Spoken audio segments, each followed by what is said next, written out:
Hey, Suze, how's it going? Good. How are you? I'm good. I'm laughing because it's kind of funny for the listeners or the viewers.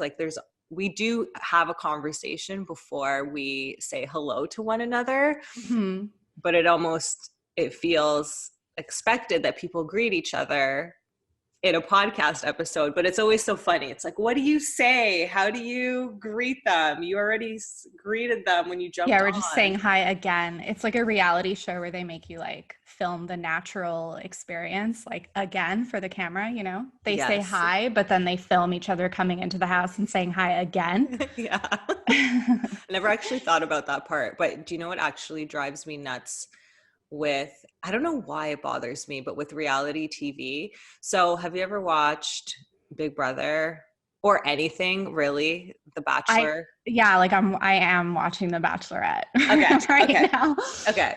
So, Hmm. you know how they'll have their individual, I don't know if it's called a cameo, but like the solo interviews that they do with each person, and Hmm. they make them repeat the question and say it as a full statement. So there'll be like, um, do you hate her? And it's like, no, I don't hate her. I think she's really cool. And then they edit it so that hate even came up for that person when it never did. It was the way that they were Right. asked the question. I never picked up on that. I actually haven't picked up on that. Yeah. That's wow. Yeah. Also, the fact that like they'll edit someone's reaction to something a person said when it's not the reaction they had at all. Oh, Do you know it's like what a I mean? reaction to something else. Yeah. Yeah, they'll show their face being like, and it's like not even what they did in that moment. And it's like, why? I mean, I know reality shows they shouldn't be called reality shows. It should be called like, uh, maybe there is a different name for it, reality entertainment or like pseudo reality. I don't know. Totally, like fake reality. Let's pretend this is real. But yet I still buy into the fact that it's real. Like, I'm like, oh my God, I mean, at least 80% of it is real, right? I still Totally. don't know to this day exactly.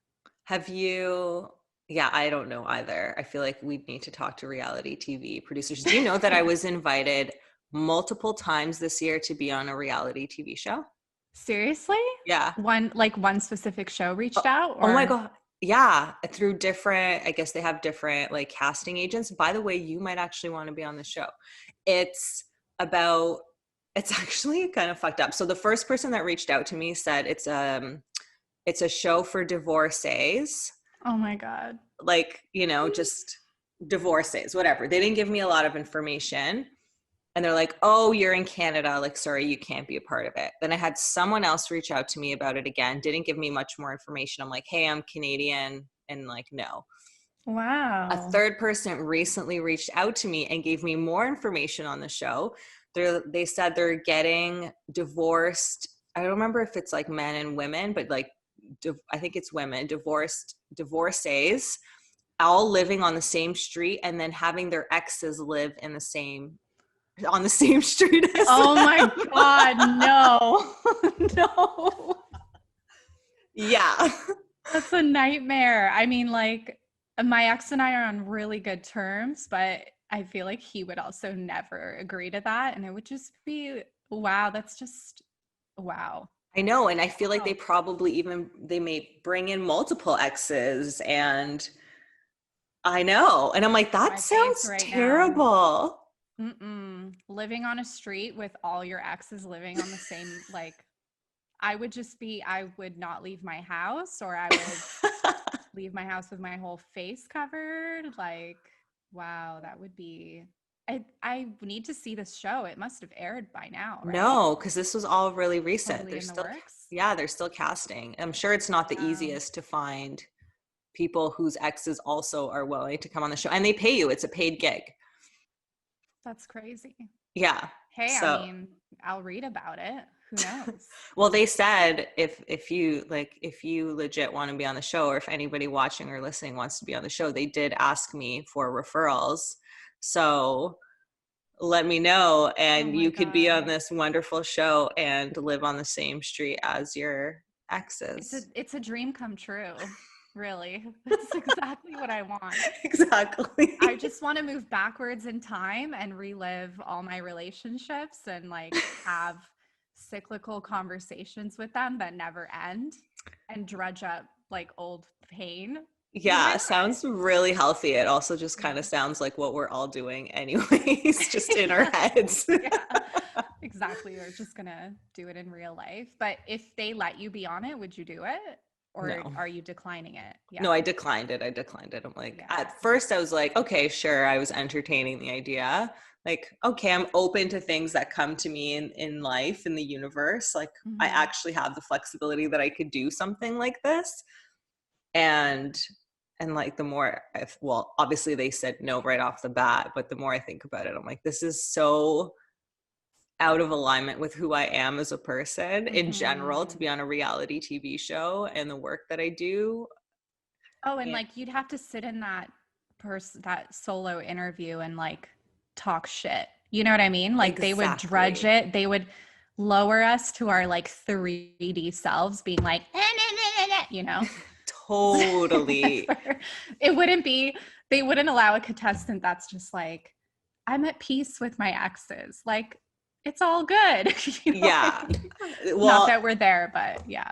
yeah, like I'm pretty at peace with my exes, but there's some I'd be happier to see than others, but I honestly also make ridiculous facial expressions, and catch me in hanger mode Mm-hmm. or catch me someone doing something silly or me not understanding, like my not understanding face looks like this, which could also be interpreted as, like Disapproval. Yeah, it's an editor's room. Like they love that.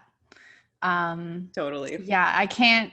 Reality shows also freak me out with just how little control you have over what is captured and how the narrative is created. And you might forever be known as the person who said X when like you didn't say that at all. So I thought about it watching The Bachelorette. So I was like, man, like would I go on this show to find my mate, like my person? And it's My like mate. my man. And it's just, yeah, and like no, I don't want to be seen from all these different camera angles and like You're have drama hilarious. drama. Yeah, I'm too vain for it. Have drama fed to me like to rile me up. It's just, even if it gave me fame, it's not the kind of fame I'd want. Totally. And I think we're just way too aware. We would be way too aware of what's going on. I think it would really end up being a moral dilemma for Yeah. me to fake things. And yeah. I So, think we and should just make our own reality show that's about dating ourselves. And it's just yes, us going on our own dates and talking about that. we kind of are on a reality TV show right now. This is This is actually it. real, guys. Like, I don't know if you believe it, but this is real. This is not scripted. No, everything is raw and impulsive and intuitive. God, this would be a never mind. I was going to say, like, this would be a horrible reality TV show. No drama, only productive, healthy commentary and how to help yourself. All the things that reality TV shows are pretty much against. Hey, it's the way of the new world, 2020 onward. Like, that's the kind of reality shows we should be producing. Yeah, and everybody's just home Yeah. and like talking to each other like and through screens. Like, so awesome. So awesome. Anyways, dating ourselves. Yes, thank you for beautifully bringing that topic up, Segue. segueing us back to having this conversation. So yeah, we're both, well, I'll speak for myself. I got divorced about 2.5 years ago. And then 6 months ago was dating after that. And about 6 months ago, literally it'll be 6 months on Sunday, I decided to Mm. do a masculine cleanse. And I know I've talked about this before, but just really briefly, a masculine cleanse it was introduced to me by my teacher, John Wineland, but it's basically not engaging with the masculine. So whether it's a woman who's really in her masculine or a man who's really in his masculine, I date men primarily. Oh. So it's men that I've been focused on. I haven't been dating women in the meantime or anything like that. And it's about like, there's no flirting, there's no dating, there's no sex, there's no seeking validation, attention, any of that. So it's a fast. It's basically a fast. I don't know if you want Right. it's more of a fast than it is a cleanse. I was just smiling because it's like pandemic life as well. But the idea of it being an intentional cleanse is altogether different. And I am totally inspired by that. When you told me you were doing it. Yeah. Yeah, I think there's a major difference between being intentional in it and not, because there's many of us who have not dated, not necessarily intentionally, or haven't really held space for ourselves in the process, have just kind of done it and numbed out, or haven't thought about our relationship. This is, I can go into a lot of detail about this, and I'm not the pro on the topic, but our relationship with the divine masculine and masculine in general, which is, structure, safety, discipline, leadership, all of that, and what our relationship is with that as well. So that element has been a part of my cleanse. Wow. See, I didn't, because you've mentioned to me like the masculine cleanse before, and I just kind of assumed that it was like for a heterosexual woman, like a man cleanse, you know what I mean? Mm-hmm. And it was just called a masculine cleanse. I didn't realize it had the whole like energy component to it. Mm-hmm. But that's very neat. Yeah. So I'm not cleansing myself of the masculine in general, just within human form, basically. Right. Like, Yeah. I'm still creating structures and being organized, but it's more cultivating that within myself. And Exactly. yeah. And you're in a cleanse. Yeah. Yeah. So I think it was probably, maybe, was it a month? Like we talked about it. Maybe it was a month and a half ago that I kind of started. Yeah, I was wondering if you're keeping track or anything. I wasn't sure. Not as like down to the day, and I feel like I should. I mean, I remember loosely telling myself it would be until the holidays. No, initially I was like till the end of January, and I was like, I don't know if I can make it till the end of January. But then I was like till the holidays, but now I'm like, I do want to push through like even past January potentially. So it's funny, the fears I was faced with immediately upon deciding, because I was like, oh my gosh, like this many months means I'm going to be at this stage in my life, or at this age, like hilarious, and this much further from whatever I think I should be doing at this point. So it brings up a lot of just insecurities. But as I have gotten more comfortable with it, I've just realized what a safe, relaxing space it's been to kind of just be and process and heal and let things come up as they will that need to come up, from within me. And my like primary reason for doing it was, I went through my divorce, and then I got into a relationship right after that. And that relationship was pretty intense. Like, it wasn't fun. I was cheated on, I was lied to. There was a lot there that I had to kind of get through and stomach and process. And so rather than jumping to another relationship, it just feels like the right moment to allow myself the time and space to reconnect with myself, figure out what I want, and just be, like I haven't been single intentionally or otherwise, like for more than maybe a year in my whole life. Wow. So that's pretty crazy, because I was married we were both with our partners for quite a while, but my ex-husband and I were together for like a total of 13 years, married for 10 or almost 10. Yeah. And before him, I had like my high school sweetheart. So like, I didn't really have a lot of time to myself. So I'm really like relishing in that. Yeah. And I'm sure it's bringing up all kinds of things. as well, doing that. Yeah. Yeah. I mean, I really like how you're describing the the masculine side of it and cultivating that energy within ourselves, because I've always looked to somebody else for structure and safety, and to learn how to provide that for myself, which is almost like hard for me to admit, because I feel, like I'll struggle with feeling almost like sad or pathetic about that. And I would never think that of somebody else in my same situation. So I realize how hard on myself I am when I say that. But just like, man, it took me to my 30s to realize how crucial it is to build my own structure, safety, and security. And that I don't want a partner to provide that for me, or like to lean on a partner for that, and for that to be a large reason why we're together, Totally, totally.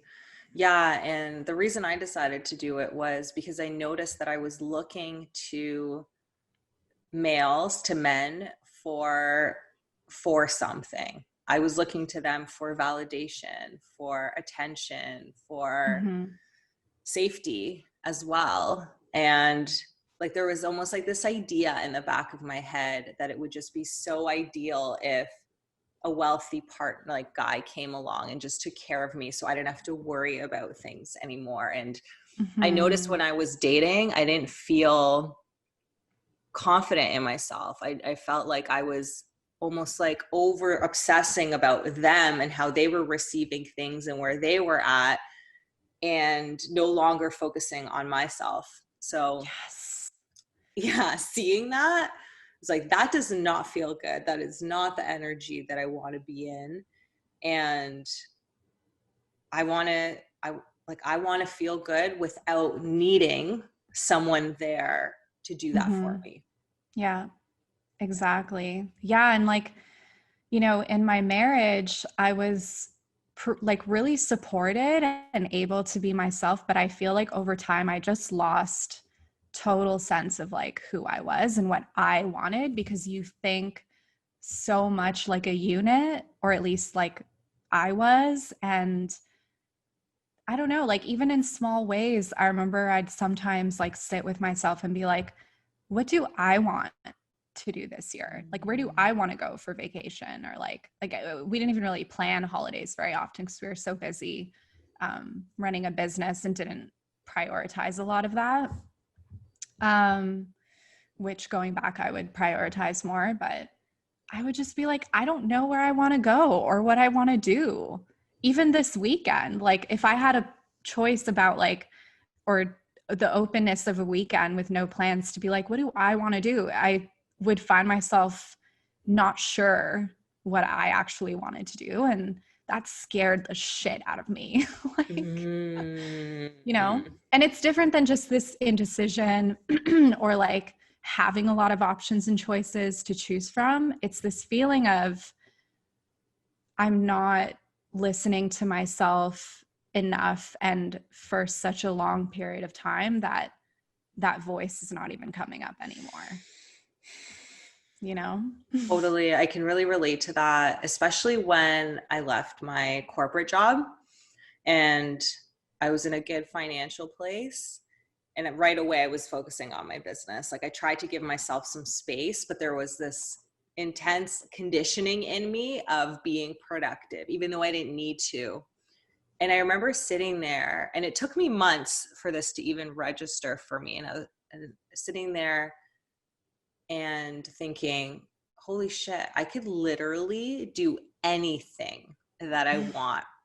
Anything. I can live Yeah. anywhere. This was before COVID. Like I could travel anywhere. I can literally, there is nothing holding me here at all. Like all of my family's in another continent. They're all in Europe. Like there's literally, other than my dog's my only anchor. And I Mm-hmm. could do my business from anywhere in the world.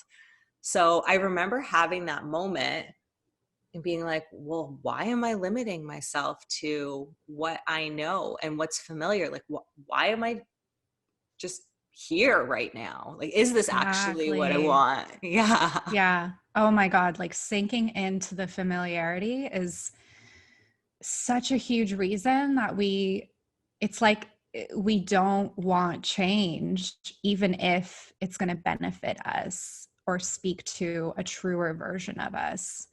It was almost like the life I had built around me became less and less of a representation of who I truly am. And who I truly am started coming out more like towards my 30s. And so my whole life started shuffling and shifting to reflect that, and the people I surround myself with and everything. And it's not even personal to the people we're with or anything. You know, sometimes it happens, sometimes it doesn't. Like you hear all the time that people either go together or they grow apart. But I just think that for so much of my life, I suppressed who I really was and what I really wanted, that, you know, I am only now starting to feel like I'm hearing that voice, you know, and it's speaking to what I want to do for work, how I want to live, what I want my lifestyle to be. And yeah, it's funny how those fundamental truths, like we hear them all the time, but for it to really hit, and it's just like, I have moments where I'm like, I'm an adult. Yeah. I can do whatever I don't need my parents' permission. Like I have moments like that all the time. I'm like, I'm 35. Like I do not need to, I don't know, consult with people around me whether it's okay for me to do this thing I want to do, you know? Totally. Yeah. I remember going to this psychologist that I was seeing, and we had a session, and she's like, yeah, this is really good. You don't seem to really be affected or care too much about what your parents, oh, hello, cat, about what your parents think of what you're doing.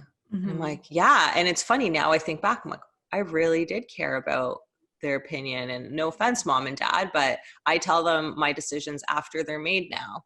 And usually after they're in motion, because Yes. I don't want to feel impacted by their feedback. So what do you feel like helped you be able to do that for yourself, to become more familiar with who you actually are and what you want? I mean, I don't know what my cat wants right now, or he's just like, yes, I'm loving this convo, but Cute. yeah, it's tough to say. I mean, I think I just started in small ways to answer that call. Like if I had this nagging little voice in me that was like, I don't know, like start taking photos of yourself. Like I've talked about this before, but just like how my sensuality journey like opened up a whole can of worms into who a deeper part of who I am, and what my calling is, or what I feel like my calling is. And um you know, I didn't know what it meant at first, or like why. So you look, my cat's tail is just, it's like a little shark fin roaming around. But you know, eventually it started to unravel and reveal itself as like a pathway to something bigger.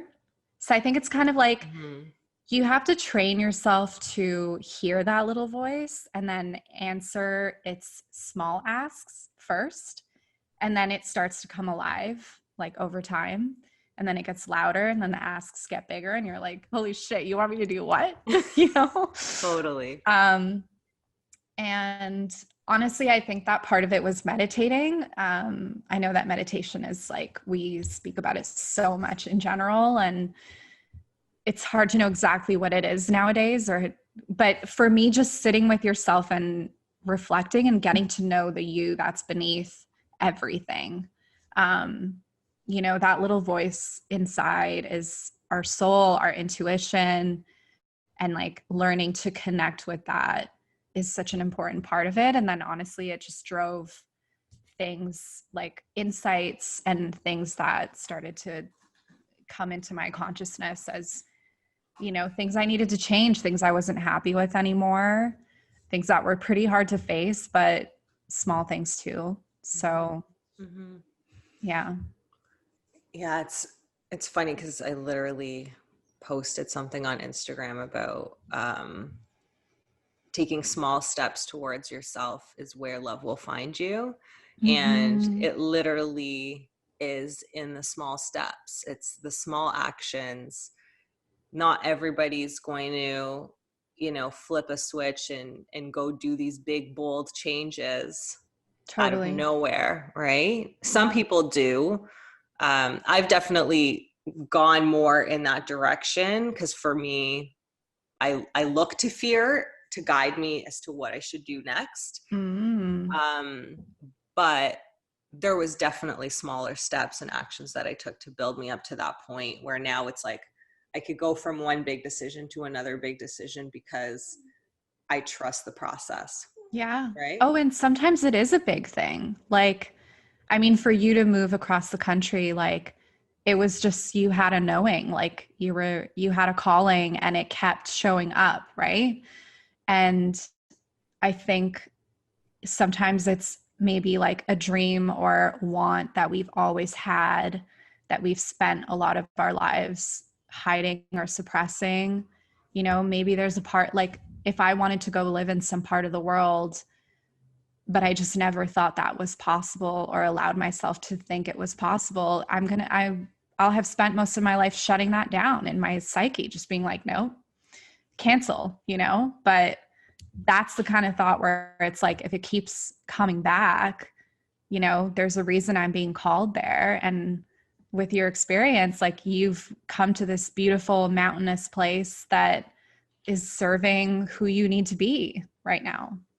Totally, 100%. And when it comes to dating yourself, so anybody listening, it's not like some of you may be in relationships and all of that. We're not saying you need to actually only date yourself and nobody else. But what we're really talking about here is an honoring of the self and what your desires are and what you truly want for yourself and giving yourself permission to do that. And Mm-hmm. noticing, say if you are in a relationship, or even in a friendship, depending on the dynamic, how you are looking to others to help you in making those decisions or in guiding those decisions versus looking to yourself for that. Exactly. Like think of it like even just the act of planning a date for yourself with nobody involved is going to be like those small ways where you're listening to, that voice and what you want. Like how long can we deliberate with a partner, especially a long-term partner, over like what to eat on a date night or like where to go?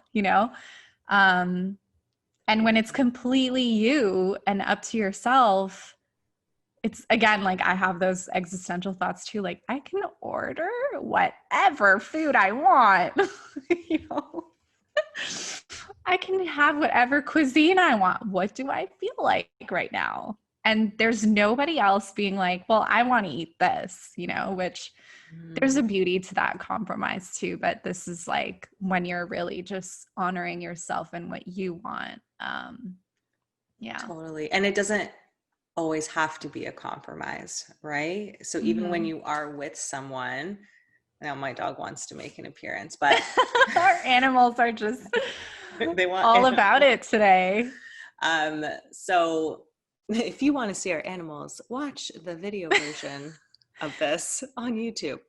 So yeah, I think there's also an aspect of, I remember always feeling like I needed to compromise, that him and I needed to be on the same page of talking about my marriage, because that was when we were my last real relationship, let's call it. Mm-hmm. And then there was almost a missing out of, okay, but what do I actually want for myself? Like, it's okay if you both order from two different places. Maybe it's not the most economical decision, Mm-hmm. but does it always have to come down to that? And it actually helps you see what factors come into play when you are making decisions. What are you giving more weight, right? Does how much something cost be more of a deciding factor or more of an influencing factor than what you actually want? Mm-hmm. So yeah, that's a little bit of a tangent, but I feel that to be true and something to be honored. Planning your own date is obviously an aspect of dating yourself, right? Like to a more like literal specific degree. And like you have your hot date guide and you've inspired me so much around that concept. But with planning our own date, like I come against those values all the time, because I'll think to myself, you know, is this too expensive a meal for me? Like, should I not shell out on this? Or like, you know, things around just like limitations or value, or do I want to go through the trouble of dressing up and putting on this outfit? And I know like the date can be tailored to how you're feeling in different circumstances, but yeah, you come up against those thoughts when you're planning things for yourself too. Absolutely. Yeah. And I find too, when I first started doing these dates for myself, there were these thoughts coming up being like, oh, well, this is so lame that you have to do this for yourself. You should be doing this with somebody else. It's kind of sad that you don't have a date. You know, I started getting into my head and critiquing and all of these things. And then at the end of the date, when I would actually put in the effort and give myself whatever it was that I was desiring for that date, whether it was my gift for myself or the food that I was going to eat or the music or whatever, what I wore, by the end of the date, I felt so damn good. Yes. Because it was all done for me, right? Yeah. So there are going to be those things that come up in our minds about just the silly self-sabotaging thoughts, right? Absolutely. And the judgments. And if we allow those to actually stop us, then it's a kind of shitty way to date yourself. It's a shitty way to be with yourself. So it's like noticing the things and then doing them anyways. Wonders going crazy. When I have planned my own dates, like something that comes up for me too is like when we were touching on earlier, the tendency to look for someone out of a need for validation. Like that's something I struggled with a lot too, is not feeling seen without somebody seeing me, you know, needing someone in my corner to flatter me, to tell me I'm beautiful, to tell me I'm amazing, like that they love me, you know, like words of affirmation are very big to me and stuff like that. So something I've come up against in my own dates with myself is like this feeling of like, well, nobody's here to make me feel good, you know? Nobody's here to appreciate the outfit I put on and like the beautiful food I'm eating and like the conversation in my head. But that's kind of the beauty of it. And I have found that process, like healing as I go on through this like whole cleanse or hiatus of dating, is that I want that validation to come from me anyway. Like I want to be like, girl, you look beautiful. You know, I want to be like, this outfit is 10 out of 10, you know, and just be like, I want to make love to you later. Yeah, totally. Like it's so much more satisfying for me to try to fill that cup for myself so that whoever comes along, if and when they do, or if whatever, regardless, whatever they add to it is just an addition, you know? Yes. Because I struggled a lot in my relationships to need a certain amount of consistent validation, appreciation, reassurance, you know? If I don't hear a compliment in a long time, I'm like, this person's not into me anymore, you know? Oh, yeah. So it was a really intense need of mine that it's been a lot of work to just find that within myself first. And a lot of reward, you know? Yeah, I love that. Thank you for sharing that. And mine are my, oh my gosh, what's it called? I like words of affirmation to my love language. I don't know why I lost that for a second. My love language is words of affirmation is top Like if someone says to me, like, you did a really great job today, I Mhm. feel lit the F up, right? Yeah, And you don't always get that, especially also just being an entrepreneur. You're being your own cheering squad. totally. And really with anything, you want to be able to show up for yourself in those ways and encourage yourself, and that be more than good enough. And then of course, if you get that from others, then that can be a bonus, but it's not a need. You already have such a solid, your cup is so full already with your own validation that Mhm. when you hear it from others, it's nice, but it's like, yeah, I already know I'm doing great. Like, Exactly. thanks for affirming that, but not needing that, because when you need it, your energy is completely different around it too, right? And actually, need connects in with the energy of lack. And if we're talking Mhm. about the law of attraction and calling in what it is that you desire, when you are in a need and a lack of not having something, then that desperate energy just doesn't get you what you want. It gets you more of that lack and more of that Exactly. desperation and more of that need. Mhm. Um, so for sure, I know Yeah, I've, like attracting somebody who, I don't know, love bombs you and then completely withdraws or puts you through like a mm, roller coaster of flattery and then nothing or absolutely no flattery. Like it's the kind of energy that can attract. And I think likewise too, like kind of the shadow side I see of words of affirmation is when negative words come your way, if you have that solid security, they don't sway you as much either, which is important too. totally agreed. And back to the dating yourself. And when we talk about dating yourself, it's like actually taking yourself on a date as well, but it doesn't have to be. I think dating yourself is just being in relationship with yourself and Mm-hmm. doing it consciously and being aware of that. And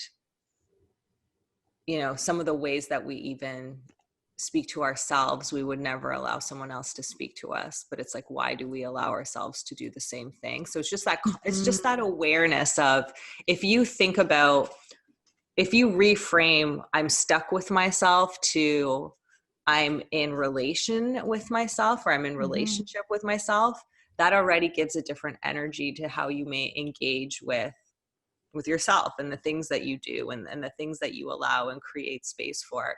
It also brings Totally. your power within, right? It Yeah. brings it back to you versus it being scattered out there and just hoping that it comes your way. Mm-hmm. Yeah. And I feel like I always get kind of existential with this stuff, but like, we are in relationship with this body living this lifetime. Like we are a soul in relationship with this human form that has its own personality that's expressing itself in a unique way through this life.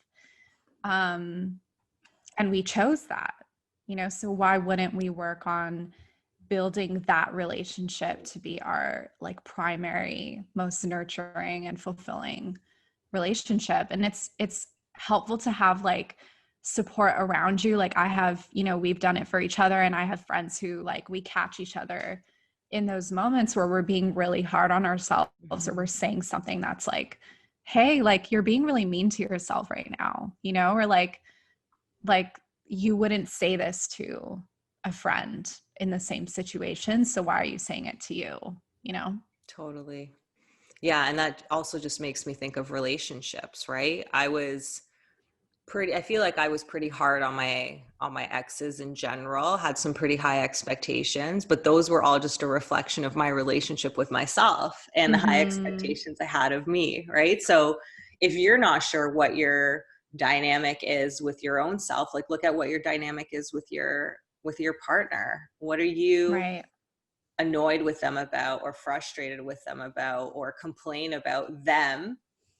And then ask yourself, oh wait, how does that show up within myself? How tolerant am I of myself and my Mm-hmm. flaws? I'm putting them in quotation marks, or expectations, or whatever it might be. Yeah.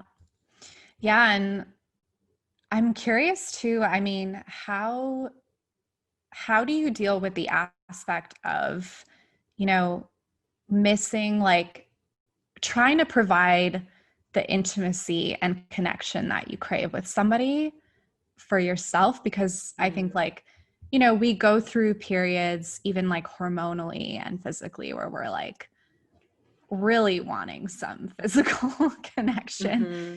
And sometimes our own self-pleasure just doesn't feel like it can suffice. And then there's times where we're like so in that mode and loving ourselves and pleasing ourselves. And we're like, I'm good, you know? Mm-hmm. Or there's periods where I'm like, it's not even physical connection is not even on my mind because I'm focusing on other things and I'm like going through a willful drought, you know? But that's something that comes up for me too. And it's not that like self-pleasure has to factor into dating yourself, but obviously it's a part of nurturing a loving relationship with yourself and then getting to know your body and what we want out of a partner physically, you know?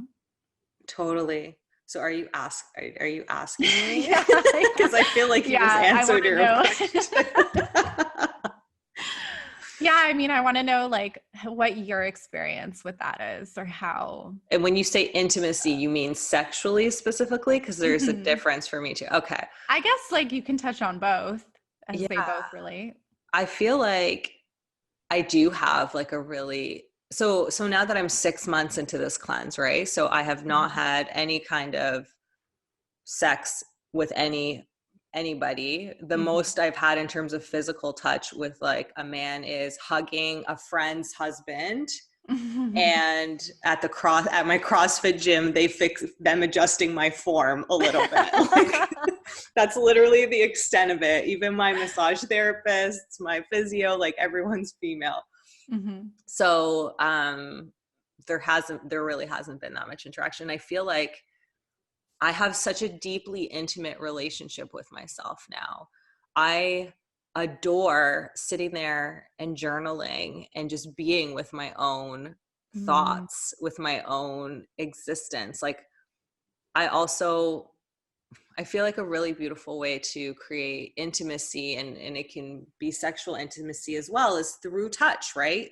So touching yourself in the ways that feel good, that give you Mhm. pleasure. Like what brings me pleasure? Do I like scratching myself? Is it pinching myself? Is it grabbing myself? Is it petting myself? It's probably different in every moment. But actually spending time listening to music on a yoga mat, doesn't have to be a Mm. yoga mat, it can be anything, and just moving and being with myself and like grabbing my ass, and then sometimes it could be like just Mhm. massaging my own neck feels really damn good. Pulling our own hair. Right. Or just like, I just like love touching my skin sometimes. Like Yeah. that feels really good and really loving and sensual for myself. So I love that because it's like it doesn't have to be from an other necessarily. Like it's I think we're just so indoctrinated to feel like our touch or like whatever we do is always going to be second to somebody else providing, you know? mm, So it's yeah. tough to get in the space of like, I mean, obviously it's always going to be a different experience to connect with somebody else's energy and have that like that physical connection. But I think if it feels like our own connection and like sexual intimacy and touch and is not enough for us, then there's something else going on. You know what I mean? There's Totally. something deeper to that. Yeah. Yeah. Yeah. And I think a lot of the time it's what our ideas or perceptions are around it that will affect us as well. It's like, why can't you be intimate with yourself? Why can't you hold that space for yourself? What comes up in that moment? And you'll Mm-hmm. figure that out really fucking quickly by just sitting there and being with yourself for like no phone, no distraction, no planning in your brain. 5 minutes, 10 minutes, 20 minutes, 30 minutes. Yeah. Really facing it. That's when your stuff comes up, right? Mm-hmm. And we don't make space for that. We're not taught to make space for it. We're often now, especially now as kids and with our own children, we're not encouraging boredom. Oh my God, no. it's like, man, look over here, puppet, like here, iPad, here, da-da-da. And the kids are like, I'm bored. It's like, okay, well, why don't you go get your brother and he can get his cars and you can play. Instead of, and I actually really love this. And if I had a really great interview with Julie, my friend Julie Jacinto, who does conscious parenting work, and the episode is called Conscious Parenting on the podcast. It's encouraging boredom. Yeah. It's letting the kids be bored, and it's also being with our own boredom, because there's stuff under the surface that absolutely will come up, right? Well, yeah, like as adults, we don't allow boredom either, because the moment we're bored, we pick up a phone or we open an app, you know, and like the stuff we're escaping is the stuff we need to look at. And like in that scenario where like you're really craving intimacy from somebody else and you're thinking like, that's what I need right now because my own presence and company just doesn't suffice right now, you know? And say you're just not in a position where that's really healthy for you at this moment, you'll race to like the first opportunity. And then that connection can end up A, being subpar, B, creating a lot more damage and like stress and drama than you needed or wanted in the first place, when you could have just sat with that feeling and sorted it out, you know, and then pleased yourself and called it a day. 100%. But absolutely, boredom is a space that so much creativity comes out of as well. It's like we have to be bored to realize what we like really want to do, because opening an app is not what we really want to do. That's like our brain is wired to do that, you know, because these apps are crafted to be addictive and for us to want to resort to them. But maybe what you really want to do in that moment is draw or call a friend or have a bath, you know, or deal with an emotion or deconstruct a thought that's coming up. Like I had a thought the other day that was like in the quiet isolation of just falling asleep, because like obviously we have a lot come up in that moment where like we start to let go of the day, and that's when I find these deeper set thoughts and beliefs pop up. But I was just like, I'm alone, and like I'm alone with my mortality. I'm alone with my anxiety. I'm alone. There's nobody here to be like, you know, to bounce those fears off of right now. And I was just like deeply troubled by that thought, when typically it wouldn't trouble me that much, but I had to unpack it, you know, and rather than carrying that through to the next day and the next day and the next and letting it snowball into a whole belief, I'd rather try to tackle it right then and there. Yeah, that's beautiful. Amazing that you're able to do that and realize that and be with that versus being like, I know it's not easy by any means. It's not, it's really uncomfortable. I think it's definitely, I think anything that you can do for yourself that's outside of your norm is going to be uncomfortable. And we tend to cringe and try and like stray from discomfort because it's easier to not be in it. But it's in that discomfort that our growth lies, truly. This is like a small example for me, but it felt very big to me. So I moved to Squamish and ski season is starting here. And today was the first day that Whistler, Blackcomb, which is two huge mountains, if you haven't heard of them, they're pretty world-renowned mountains, opened up for skiing for season pass holders. And you had to make a reservation to book, to go, like you had to commit ahead of time. I do not like commitment. I like to be in flow, you know, commitment's the masculine, the feminine is the flow. I do things when I want. And I ended up making a reservation to go tomorrow. And it feels really intimidating. A lot of my stuff is coming up around it. Like I haven't snowboarded in years. I remember really loving it. I do love it. I get so excited thinking about it, but I may suck. There's probably a good chance that I will suck at first. I also have a new board that I need to learn to ride. That looks right? amazing, by the way. It's in your backdrop. Yeah, it's my beautiful snowboard. And all of these things are coming up for me, like all of these judgments I'm noticing. When my fear comes up, then all of a sudden it's like, oh, that's pretty lame that you even have to go by yourself. Or you're gonna look stupid. Like you're gonna look, people here are like veteran snowboarders. Like you're gonna look stupid. And you better make sure you do some hard runs, because otherwise and like there's all of these mean thoughts that come up for me. Like, are you even prepared? Then there's like the parent panic voice. Like, are you prepared? Do you have the right things?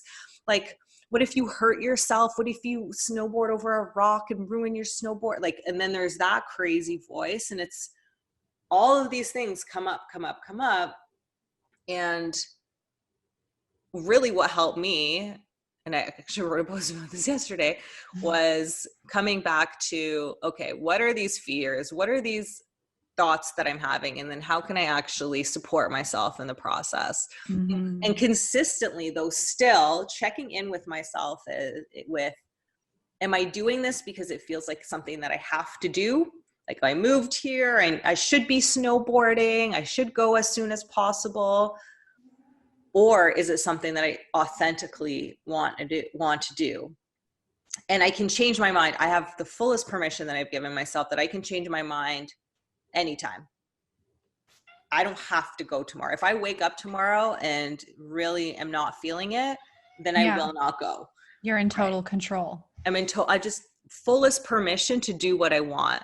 Mm-hmm. And because I've felt into my fears and thought about what is it that I can actually give myself to feel more supported, to feel more held, to feel safer. Like, what would make me feel safer? Buying a helmet. I've never snowboarded in a helmet. A lot of people do here. I probably don't need it. I'm going to get the helmet. That makes me feel more secure. Yeah.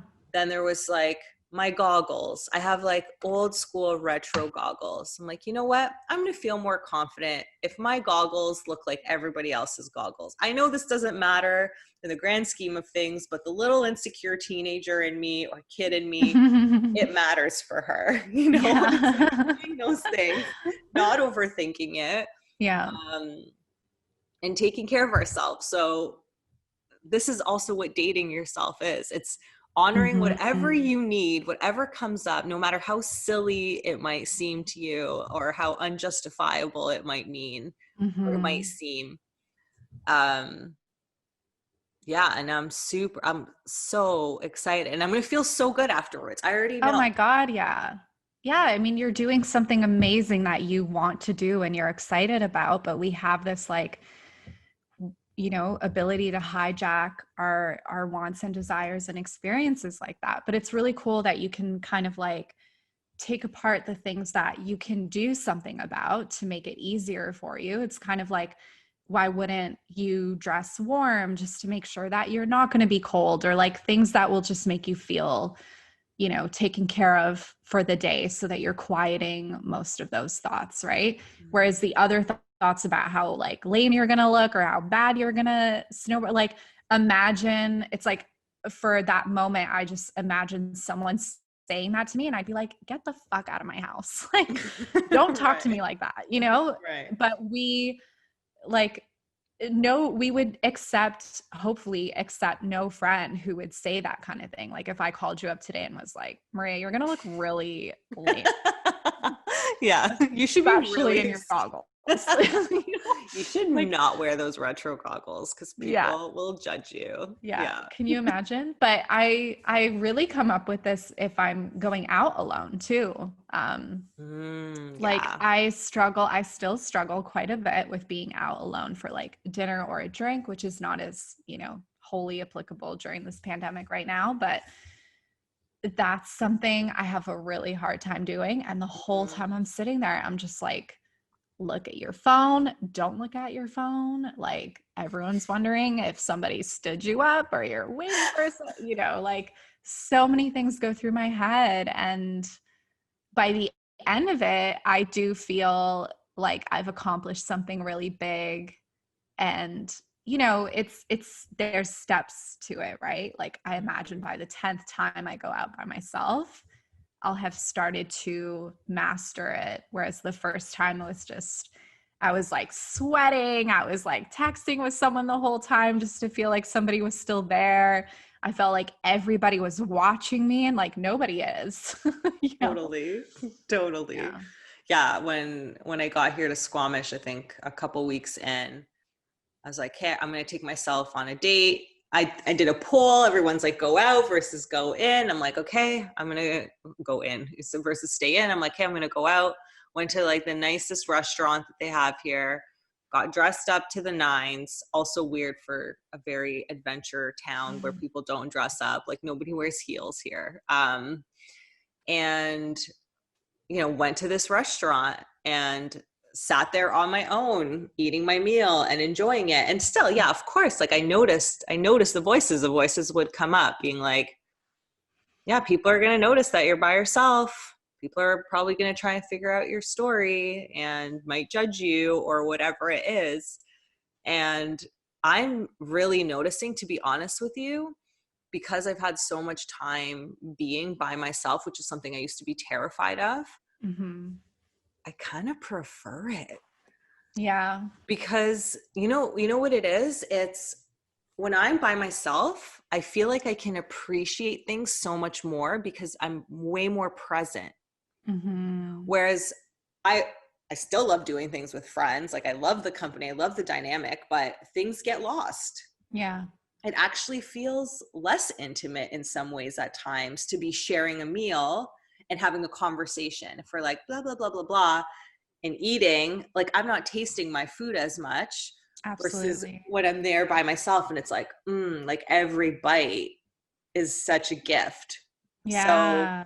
I'm excited that I get to do this tomorrow, even though on my own, although it would be very nice and comforting to have a friend by my side to like be like, oh, like just whatever, just have company. I know that I'm going to be that much more present in the experience and get to do whatever I want and go on whatever runs I want and not have to wait for anybody at the bottom or them wait for me or Exactly. whatever.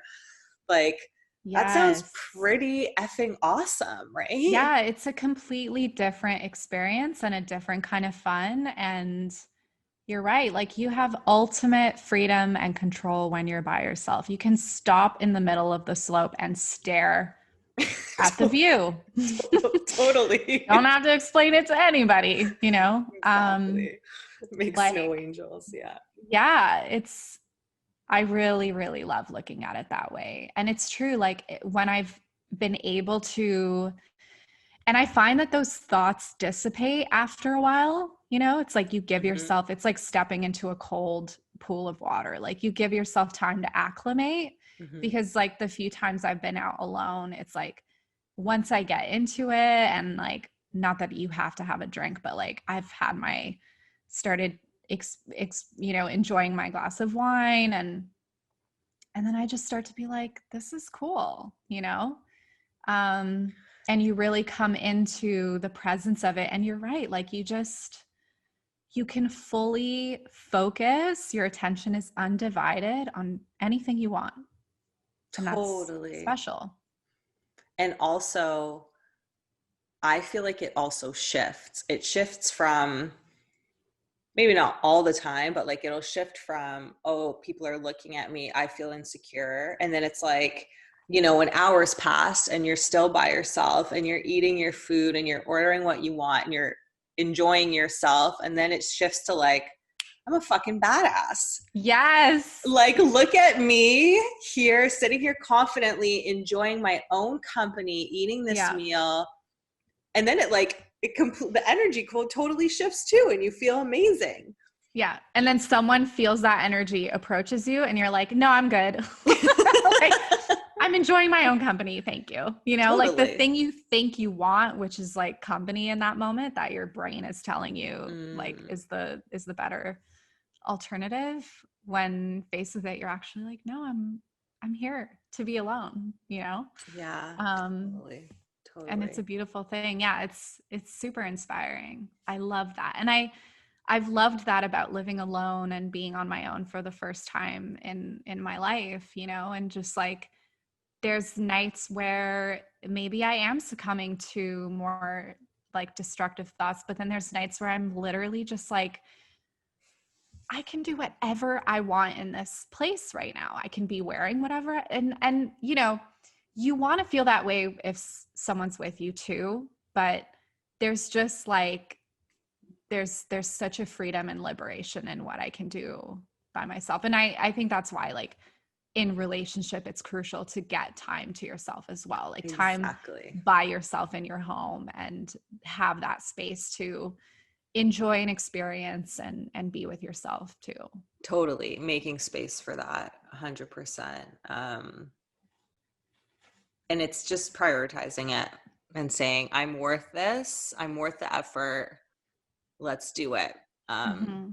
Despite how difficult or inconvenient it might seem, it's so worth it. And dating Yeah. yourself can come in bite-sized pieces, or it can come as dates, or it can come as full vacations with yourself. Exactly. Like, I know people who, and like I say this as if it's a revolutionary thing, because I think for me it was revolutionary, but who in relationship, like as a woman, took a trip by herself, you know, where I have this thing where I'm like, I know like guys in relationships who do that, who maybe feel more secure. And I'm talking like, you know, heterosexual relationships. And like, there's also sometimes like an insecurity that bubbles up around that, or like I've had that stigma of like, why does he travel by himself so often, or like, you know, what's he looking for? Whereas like I've known people who, like,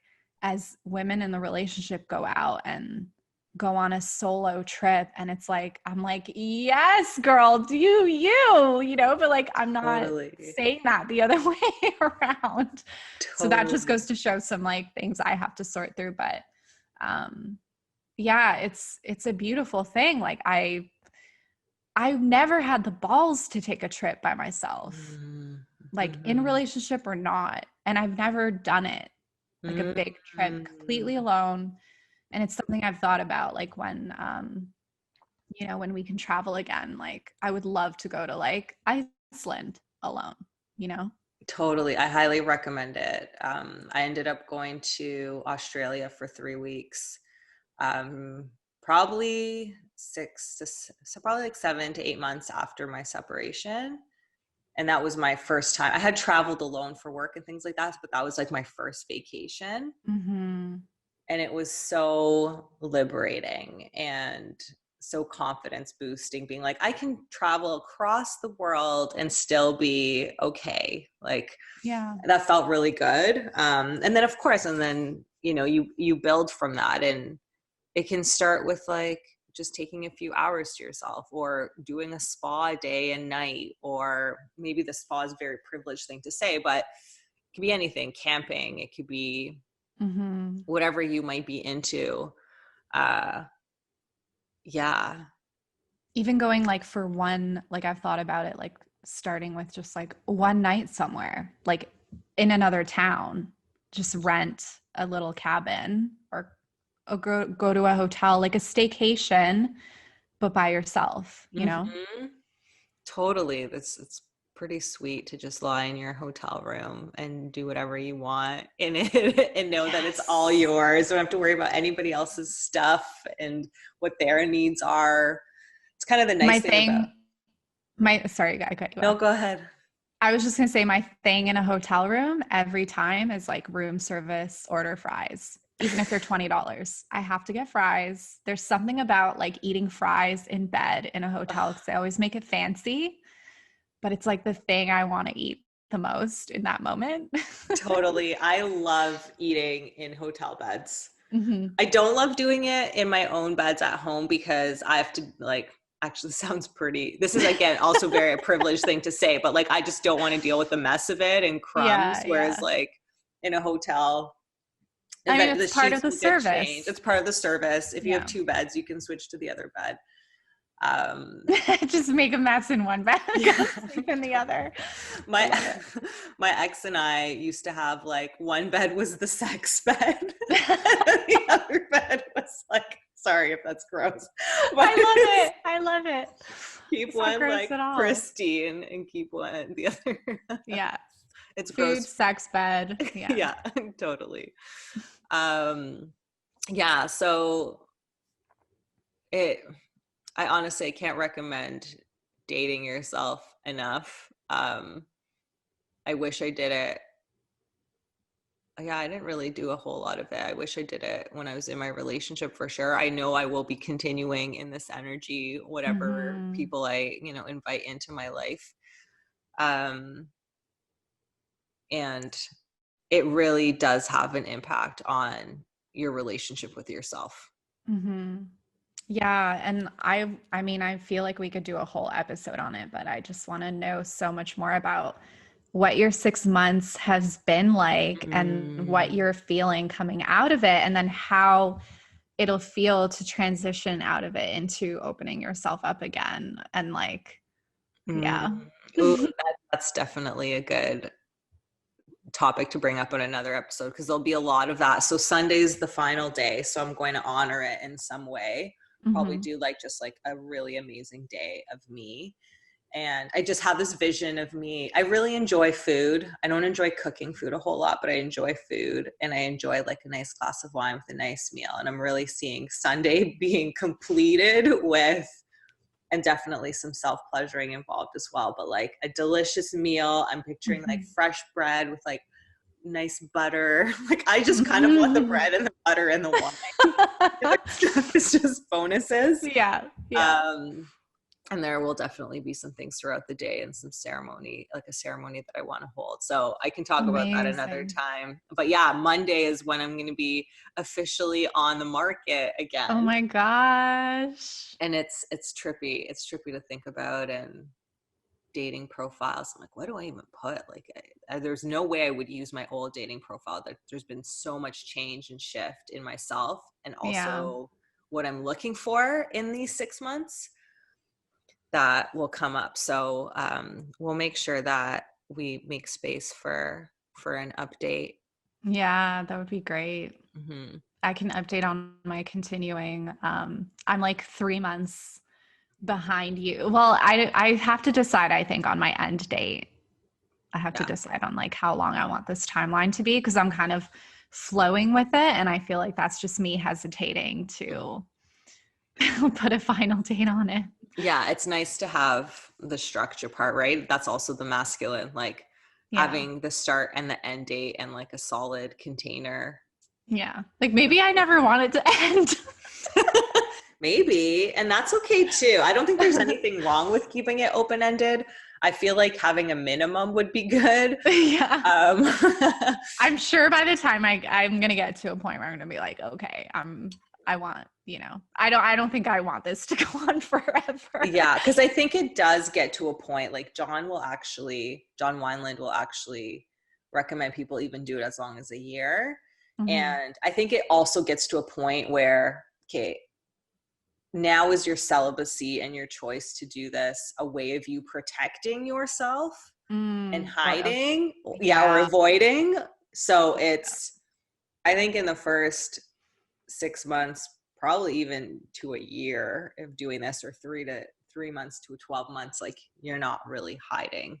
But I think after that makes so much sense. Yeah. Absolutely. And I feel like that's where that's coming from, is I have a tendency or temptation to feel like it's safer to be this way, So that's something I'm going to be working through for sure. Love that. So with every episode, we offer up a path to self-exploration. So a way in which you can explore dating yourself in your own life, in how small or of a big of a way that you may be intrigued by it.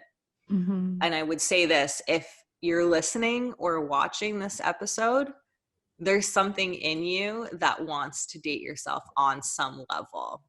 So honor that, and ways in which you can do that. I think we gave a ton of examples of ways that you can date yourself. But if you were to give maybe one action that someone can take or one thing that they can do to explore dating themselves, what would you offer them? I would say like, I think just trying to connect with that voice for a day. So like to spend a day in particular, and it doesn't matter if you're in a relationship or not, or what your situation is, but almost like put your phone away, sit down for a minute, like take a few breaths, Mm, and with every single decision about your day, be like, what do I want to do?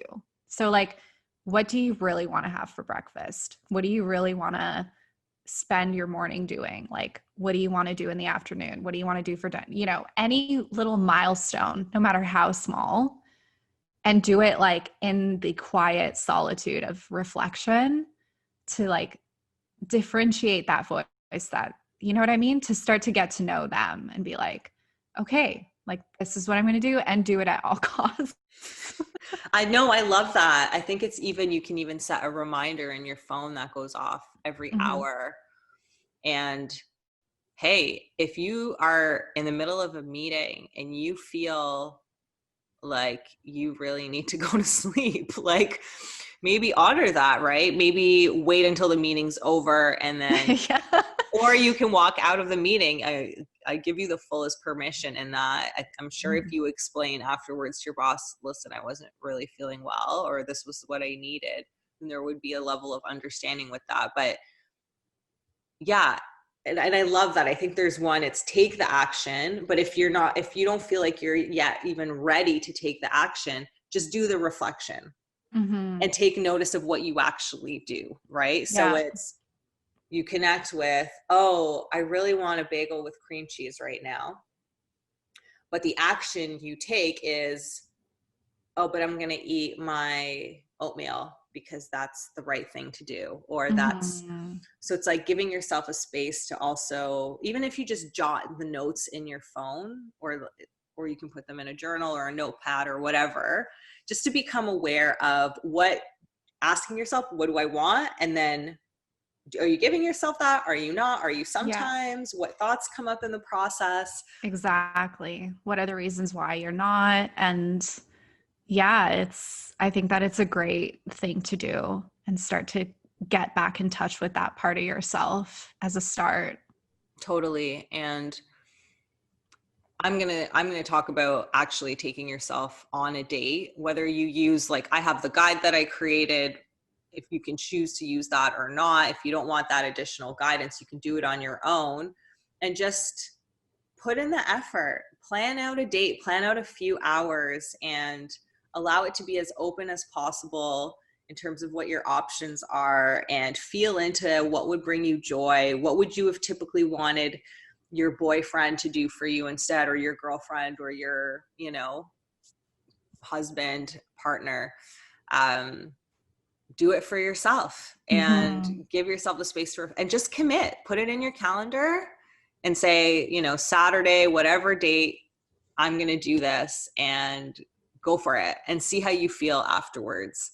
I promise you, if you go into it wholeheartedly and put in the energy to actually plan it and be present with it, it'll be a pretty special experience. Yeah, I agree. And I think it helps to, like, you've inspired me under, like, with the fact that, like, it's my special night. So, like, I have my limitations or hesitations sometimes around like money and abundance and blah, blah, blah. And for me to just be like, I'm going to get the fancy meal that I've been wanting to order in on this night, or whatever.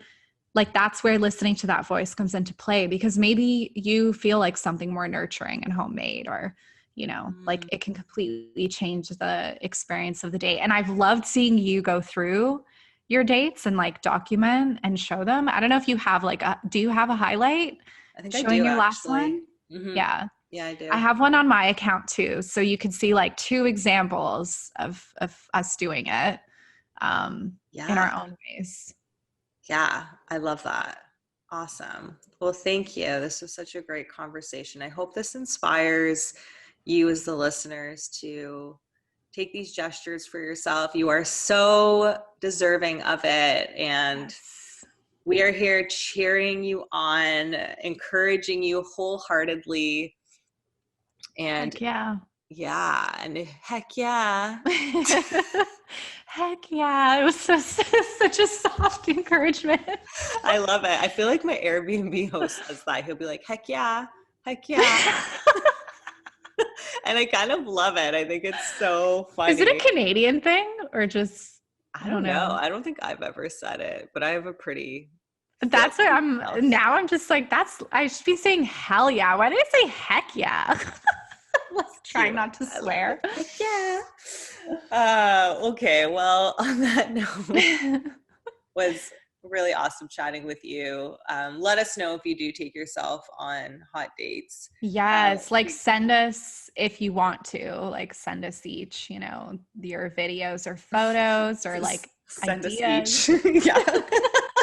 You can send it to one of us and we will share it with the other person. Both of us. And yeah, if you do get the hot date guide, typically there's contests that I run with my partner in this, Izzy, which is like an online sex retailer. So there's some incentives too. If you do end up sharing it on social media publicly, you can actually be entered in to win some cool things. So keep an eye out on that. There's all the details are on my website, but you can also just share privately with Suze and I, and we will We'll happily cheer you on. with a heck yeah. With a capital H, heck yeah.